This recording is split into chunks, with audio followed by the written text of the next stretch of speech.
बारिश का टाइम है, पीक सीज़न है फीवर के लिए, डेंगू मलेरिया ये टिपिकल केसेस आते हैं। और ये सीज़न न केवल बीमारियों का बट साथ साथ हॉस्पिटल्स का भी है। अब ये इन्फॉर्मेशन आप अगर आपके पास मेडिक्लेम की पॉलिसी है तो ये जानना बहुत इंपॉर्टेंट है। पता है क्यों?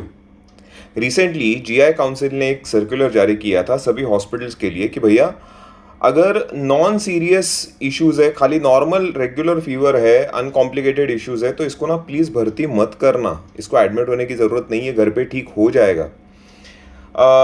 यही सर्कुलर के चलते सभी इंश्योरेंस कंपनीज़ ने अपने अपने कस्टमर्स को भी इन्फॉर्म कर दिया था कि भैया आप प्लीज़ अननेसेसरी चीज़ों के लिए एडमिट मत हो जाना, क्योंकि आप सभी को पता है सभी इंश्योरेंस कंपनीज़ ने आपको फीवर वगैरह का कवर तो दे देती है, बट क्या सभी हॉस्पिटल्स जेन्युइनली आपको एडमिट करती है क्या? इन द सेंस कि आपको जेन्युइनली एडमिशन की ज़रूरत होती है क्या? मतलब हम ये कह सकते हैं कि हर एक फीवर का क्लेम रिजेक्ट नहीं होता, मगर क्या हर एक फीवर के लिए आपको हॉस्पिटल में एडमिट होना कंपलसरी होता है? जवाब है शायद से ना। मुझे और बोलने की ज़रूरत नहीं है यार, काफ़ी लोगों को पता है कि क्या लेवल के प्रैक्टिसेस चल रहे हैं इवन मेडिकल इंडस्ट्री में। मैं ये नहीं कहता कि हर एक हॉस्पिटल वो लेवल का है, but everybody knows what's going on. Okay, specially अगर आपने जैसे ही बोल दिया कि हमारे पास मेडिक्लेम की पॉलिसी है तो उनको पता ही चल जाता है कि फिर कोई इशू ही नहीं है इनको पैसा भरने का, तुरंत आपको एडमिट कर लेते हैं। काफ़ी बार ओवर स्टे भी किया जाता है वाइटल्स नॉर्मल रहेंगे तो भी। अब ऐसी परिस्थिति में जैसे ही हॉस्पिटल्स को पता चल गया, इनके एसोसिएशन ने बोल दिया कि भैया हमको तो ये एग्री है नहीं, इसको एडमिट करने का है कि नहीं करना है, तुम कौन होते हो बोलने वाले? हम डिसाइड करेंगे इसको एडमिट करना है कि नहीं करना है, हम इसको एग्री नहीं करेंगे।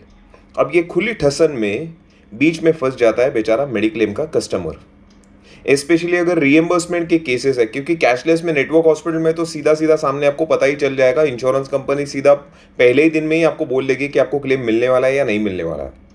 बट रीएम्बर्समेंट में आप मेडिक्लेम के भरोसे जाके भर्ती हो जाओगे, पैसा भर दोगे, हॉस्पिटल तो बाद में हाथ खड़ा कर देगा, और उसके बाद जब इंश्योरेंस कंपनी के पास जाओगे, इंश्योरेंस कंपनी बोलेगी भैया आपको तो एडमिट होने की ज़रूरत ही नहीं थी।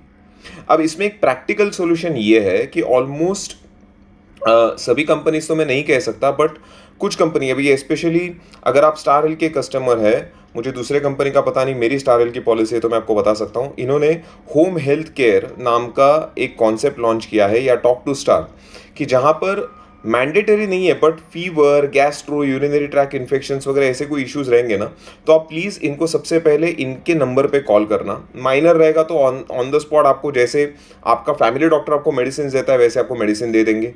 ठीक नहीं हुआ तो इनके डॉक्टर या नर्स आपके घर पे विजिट करेंगे, तो हॉस्पिटल में जाने का मगजमारी नहीं, क्रॉस इन्फेक्शंस नहीं होंगे, लाइन में खड़ा नहीं रहना पड़ेगा, डिपॉजिट नहीं भरना पड़ेगा, कंज्यूमेबल का पैसा नहीं भरना पड़ेगा। एंड आगे जाके अगर जेन्युइनली सीरियस है तो ये लोग कहते हैं कि हम आपको बोलेंगे कि आप एडमिट अगर हो सकते हो, तो मतलब फिर रिजेक्शन का टेंशन ही नहीं है, तो फिर पूरा का पूरा क्लेम फिर वो कैशलेस हो या रिइंबर्समेंट हो, फिर अपने आप पास हो जाएगा। अब ये चीज़ काफ़ी लोग यूज़ या इनको आइडिया ही नहीं है।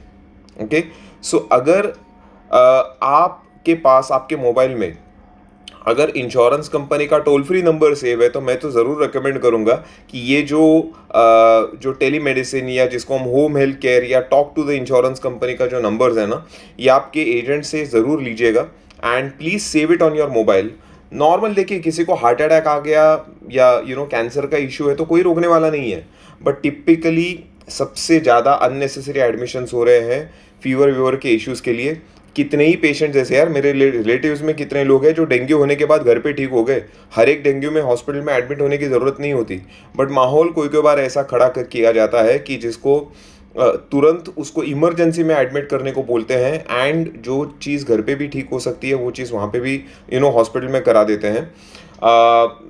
मैं यहाँ पे कोई डॉक्टर का मेडिकल प्रोटोकॉल या मैं डिसाइड करने वाला कोई नहीं होता, बट मैं एक ज़रूर कहूँगा कि एज अ कस्टमर मुझे अगर कन्फ्यूजन है कि मैं किसके ऊपर भरोसा रखूँ, तो हम जैसे एक सेकेंड ओपिनियन लेते हैं ना, तो वैसे अगर किसी ने कहा कि एडमिट हो जाओ, तो वैसे ही इंश्योरेंस कंपनी के भी जो डॉक्टर्स हैं उनको भी एक बार हम पूछ सकते हैं कि भैया क्या करना चाहिए।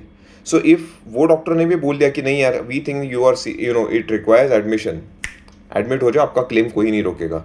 बट ये एक चीज़ एडवाइजरी ज़रूर ध्यान में रखना, क्या न्यूज़ है क्या है ना, वो लिंक में मैंने ऑलरेडी जोड़ दिया है। Thank you.